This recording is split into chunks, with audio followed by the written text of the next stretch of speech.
Et votre invité aujourd'hui en direct sur Boursorama, c'est Bernard Lassus. Bonjour. Bonjour. Vous n'êtes pas venu seul, vous avez vu que votre nouvel ami, le compteur Linky, le directeur du programme Linky, je le précise. Excellent. Linky, c'est donc ce compteur électrique que l'on voit là.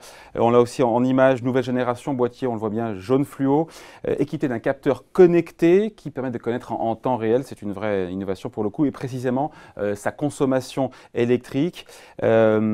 Et donc, ça veut dire qu'une fois que tout ça sera installé, on va prendre le temps d'y revenir, ça permettra de faire baisser la facture, c'est ça? Parce qu'on aura des formules tarifaires qui seront plus adaptées à notre consommation. C'est ça l'objectif au final? Disons qu'il y a plein d'objectifs. Enfin, le premier objectif, c'est quand même d'accompagner toutes ces révolutions industrielles qui ont lieu en ce moment.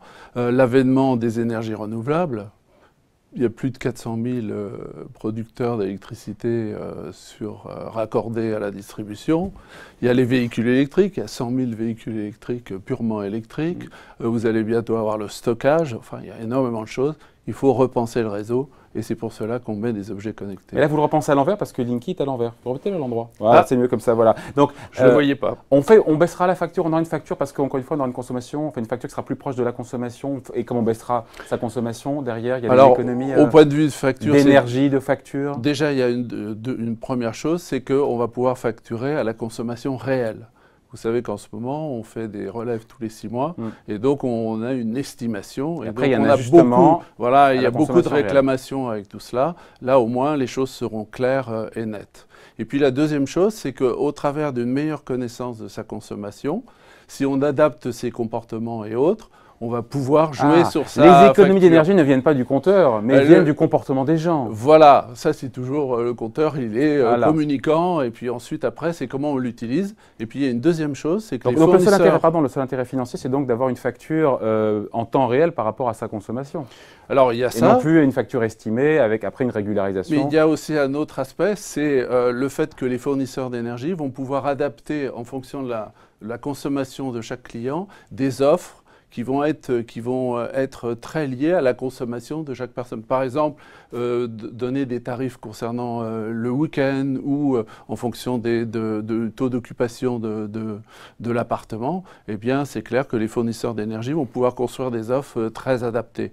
Il y a cela, mais il y a aussi quelque chose... La détection de la panne, moi j'ai vu ça. Voilà, là, on dit pour le coup, là, s'il n'y a pas d'économie vraiment sur la facture tout de suite, sauf si on modifie son comportement, une détection de panne quasiment instantanée, là, on se dit que c'est intéressant. Alors, il y a la détection des pannes, mais avant cela, je voulais revenir aussi sur des services tout bêtes. Vous emménagez, aujourd'hui, il faut attendre quelques jours et puis dépenser pratiquement une demi-journée à attendre un technicien et le service est fait sur 5 jours. Là, vous téléphonez au centre d'appel, le lendemain matin, vous avez le service. Donc, quelque part, il y a moins de dérangements et il y a une rapidité d'intervention. Et sur les pannes, sur ma panne. Là, sur les pannes, il y a plusieurs choses. C'est que, on peut ausculter l'ensemble du réseau électrique pour pouvoir savoir comment il fonctionne et prévenir des pannes. On le fait déjà, vous savez, on a déjà pratiquement 6 millions de compteurs qui sont installés sur le territoire. 22 000 et on peut jour. déjà 22 000 par jour et bientôt 35 000 par jour. Et donc, on peut détecter les pannes en avance. Et puis aussi, ça nous sert au moment des tempêtes, parce qu'on nous connaît bien, nous, Enedis, au travers des petites voitures bleues, et puis aussi au niveau des tempêtes. Enedis, ex-ERDF, ex-ERDF, voilà, qui est une entreprise régulée avec 39 000 salariés. Alors, on nous connaît avec les petites voitures bleues, on nous voit aussi lors des tempêtes. Et bien là, on peut commencer à ajuster nos stratégies de raccordement avec ces compteurs. Le coût de l'installation, parce que vous visez 35 millions de foyers équipés d'ici 2029, 5 milliards d'euros. Si l'installation, on le comprend bien, est gratuite pour le consommateur, qu'est-ce qui me dit que vous n'allez pas vous refaire sur la facture et répercuter ça sur la facture plus tard, de manière insidieuse? Alors déjà, c'était 5 milliards, mais grâce, je dirais, 5 milliards d'euros, et grâce, je dirais, à la conduite de ce projet et puis à tout le travail qu'on fait avec les constructeurs, on devrait déjà être plutôt à 4,5 milliards à la fin. Bon, oui, mais enfin, c'est quand même un grand projet, c'est quand même intéressant de dire qui me dit encore une fois que ça ne sera pas plus tard répercuté sur ma facture là, quelques euros de plus, alors, ça et là, tous les mois.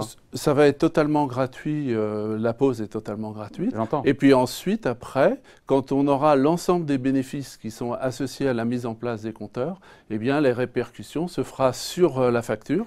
Mais comme les bénéfices sont supérieurs, je dirais, au tarif qui a été négocié avec la CRE, eh bien, ça devrait se traduire par une baisse, peut-être moins importante qu'on aurait eu si on avait facturé le compteur pendant l'installation. Mais voilà comment ça va se passer. Alors, il a une bonne tête ce compteur, sauf qu'il est, il est jaune fluo, sauf que un peu partout en France, vous le savez, il faut en parler, il y a des collectifs anti-Linky qui fleurissent, des habitants, des élus qui se mobilisent contre l'installation de ces boîtiers. En gros, ils dénoncent 3 choses. 1, les méthodes forcées d'installation avec, paraît-il, des employés d'Enedis qui rentrent chez vous, parfois sans prévenir, qui installent le compteur sans demander l'autorisation. On va en parler. 1. 2, des ondes électromagnétiques potentiellement, on ne sait pas, dangereuses pour la santé. Ça vous fait sourire, c'est moi, je vois un petit sourire là. L'utilisation des données personnelles.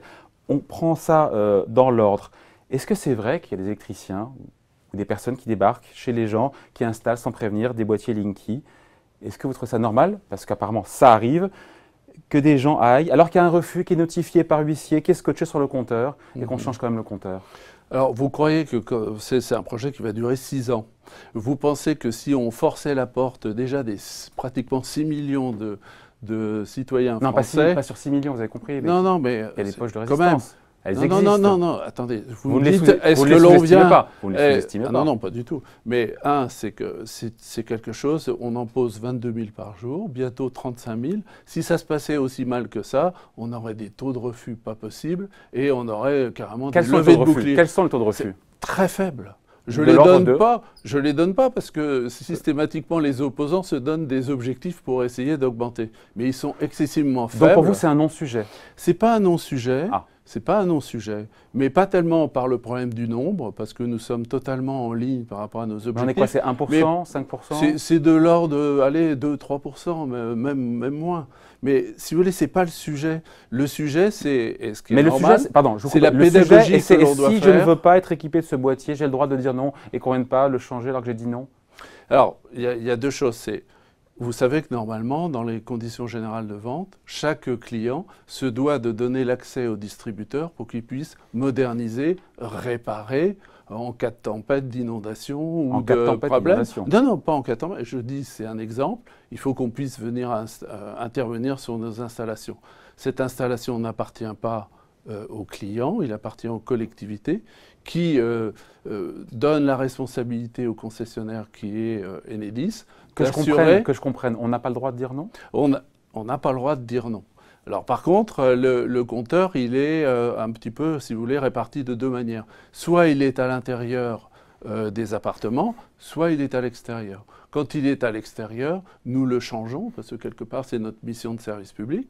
Par contre, quand il est à l'intérieur de la maison, on demande un rendez-vous, et il n'est pas question qu'on force la porte de quelqu'un. Donc quand c'est à l'intérieur, on peut refuser. Évidemment. Mais je crois que c'est... si vous voulez, quand vous engagez en tant qu'entreprise de service public une démarche aussi profonde et qui va durer 6 ans, vous ne pouvez pas à chaque compteur faire des coups pour essayer de gagner votre objectif. Et nous, ce que l'on veut, c'est quelque chose qui se passe dans la sérénité, tranquillement. On a formé des entreprises de pause qui sont habilitées. On a toute une organisation pour prévenir les clients. Et puis ensuite, il y a une pédagogie à réaliser. Parce que c'est vrai que le monde de l'énergie n'est pas un monde très simple. Il faut pouvoir expliquer. Et c'est pour cela qu'on met en place, on déploie le compteur, mais on déploie aussi un site Internet sur lequel les personnes vont avoir des informations, visualiser leur consommation pour pouvoir, je dirais, progresser dans la maîtrise de l'énergie. Donc ce qui pose problème, on l'a abordé, il fallait voir ça, ces méthodes forcées d'installation si c'était le cas, on n'arriverait pas à installer 22 000 compteurs par jour et puis bientôt 35 000. Il y a la question... Vous savez, on accorde beaucoup plus un regard à ce qui se passe mal que ce qui se passe bien. Je peux vous dire, c'est un travers très français, sincèrement, ça, c'est un travers français, ça. Et je pense que c'est... plus qu'on est trains qui arrivent en retard que les trains qui arrivent à l'heure. Mais il y a beaucoup de trains qui arrivent en retard. Mais j'espère que ce n'est pas les mêmes taux chez vous. Plus sérieusement, sur la santé, sur ces ondes électromagnétiques qui potentiellement seraient dangereuses pour notre santé, qu'est-ce que vous répondez aux usagers, aux associations qui s'inquiètent Et parce qu'on ne sait pas toute cette technologie du courant porteur en ligne qui produit un champ électromagnétique à basse fréquence dans nos maisons, comment est-ce qu'on est sûr qu'il n'y a pas de risque sur notre santé? Vous avez produit vos propres études, mais des études qui disent le contraire. Hein. Alors, justement, il n'y a pas d'études qui disent le contraire. Vous avez Pourquoi vous ne faites pas appel à des organismes indépendants? Eh ben justement, c'est ce qu'on a fait. Indépendants. Si vous prenez l'ANFR qui dépend du ministère de l'économie, si vous prenez l'ANSES qui dépend du ministère de la Santé, si vous prenez le CRIREM, il n'y a rien à voir sur la santé, aucun problème. Si vous prenez le CSTB... Et qu'est-ce qu'ils disent alors? Eh bien, ils disent que grosso modo, on est bien en dessous de toutes les normes qui peuvent exister. Parce qu'on a déjà les box Wi-Fi, il y a déjà beaucoup d'ondes chez soi maintenant, mais en plus on rajoute ça. Oui, mais là, on est vraiment fifrelenesque, si vous voulez, par rapport à tout ce qui existe. Après Perlin Papin, fifrelenesque. Voilà. Et puis, deuxièmement, ce que l'on fait quand on va dans les collectivités territoriales, ce que l'on met à disposition, c'est si les collectivités le souhaitent, eh bien, on peut faire des mesures que nous prenons à notre charge et pour montrer justement l'innocuité de ces compteurs. Vous savez, dans le monde, il y en a à peu près 700 millions et bientôt, il y en aura 1,5 milliard. Vous en avez 30 ou 40 millions. Et le fait qu'il y en ait beaucoup, 40 millions. Pour autant, il peut y avoir des effets sur la santé, c'est deux choses différentes. Oui, mais il y a énormément d'études qui ont été réalisées. Je vous renvoie à l'ANSES qui a sorti un avis il y a très peu de temps.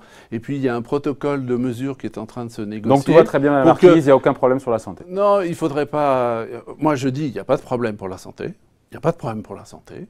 C'est clair. Puis je pense qu'une entreprise de service public, c'est sa responsabilité de s'assurer qu'elle ne met pas en danger la santé des personnes. Ça, c'est clair. Et ça a été, je dirais, confirmé par pas mal d'entités et puis de laboratoires indépendants ou dépendants de l'État. Avec tous ces capteurs connectés, évidemment, ce boîtier récupère beaucoup d'informations. On se pose la question, on va aller passer rapidement sur l'utilisation des données personnelles. Est-ce que justement, on va tout savoir sur nos habitudes de consommation? Est-ce qu'il n'y a pas un risque que toutes ces informations soient vendues derrière pour qu'on nous vende des services, plus de profit pour Alors d'abord, nous on est une entreprise de service public, vous savez ce que c'est, donc on a régulé, donc on a des prestations, on a un tarif, donc il n'est pas question d'aller vendre ces données, ce n'est pas du tout notre objectif. Notre objectif, c'est plutôt de servir la transition énergétique. Alors, ces données, c'est ni plus ni moins que ce que les compteurs actuels mesuraient, hein, c'est des consommations. Et moi, je suis incapable de savoir si ça vient de la machine à laver ou autre. Donc ces données, elles sont remontées une fois par jour et ensuite renvoyées aux fournisseurs d'énergie une fois par mois pour facturer. Mais ce qu'il faut savoir, c'est que nous travaillons avec la CNIL et avec l'Agence nationale de sécurité des systèmes d'information pour bien encadrer, si vous voulez, le contexte. Et on a été audité par la CNIL, on travaille en très grande proximité pour les problèmes de cybersécurité et de protection des données. Donc pas de sujet non plus là-dessus. C'est pas que je dis j'évacue les choses, mais nous on a travaillé. Vous écoutez, mais en même temps, c'est qu'on a travaillé sur le sujet. L'inquiétude, encore une fois, on ne parle pas que des habitants, on parle des élus qui se mobilisent aussi, oui. Même si pour vous c'est à la marge, ils se mobilisent. Vous comprenez l'inquiétude? Est-ce que vous ne dites pas que vous reconnaissez que peut-être il y a eu un problème de pédagogie malgré certes une grosse campagne de pub? Oui, on n'a pas trop fait de campagne de pub, mais ce qu'on essaye de faire, nous, c'est de développer des concertations bien en amont du déploiement. Alors, sur un sujet qui est compliqué, l'énergie, ce n'est pas un sujet simple. Et ce qu'on essaye de faire avec les élus, c'est de mettre en place des systèmes de concertation au niveau local qui correspondent au tissu local. Donc, quand vous écoutez, toutes les peurs sont infondées. Non, je ne dis pas ça. Ce que je dis c'est marginal et la peur est infondée. C'est pas ça. Circuler, il n'y a rien à voir. C'est pas ça. C'est qu'on se doit d'être pédagogue. Parce que nous, on croit énormément dans ce produit. C'est un produit qui est énormément surveillé par N organismes, qui ne présente pas de danger, qui est vraiment conçu pour une notion de service public. Mais par contre, ce qu'il faut faire, c'est d'être pédagogue, d'expliquer, le plus en amont possible pour rassurer.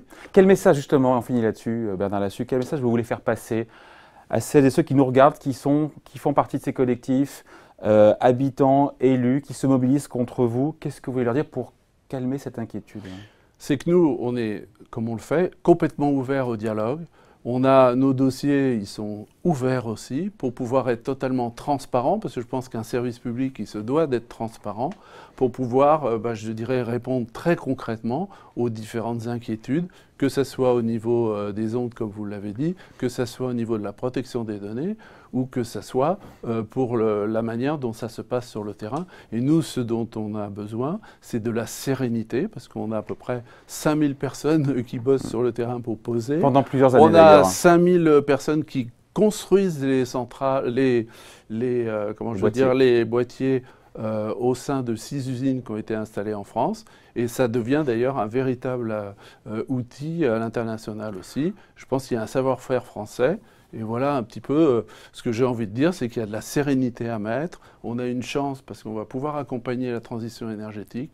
Il y a énormément de choses qui vont se faire dans le domaine de l'énergie, les véhicules électriques. Et il y en a déjà 6 millions, et celui-là, je vois, il est frappé 2 millionième. Voilà. Donc il est déjà un peu ancien, celui-là. Voilà, c'est ça. Il faudra remplacer un de ces quatre. En tout cas, merci de m'avoir reçu et puis de pouvoir s'expliquer sur ce sujet. Bernard Lassus, donc directeur du programme Linky, était donc votre invité aujourd'hui en direct sur Boursorama. Merci. Merci beaucoup.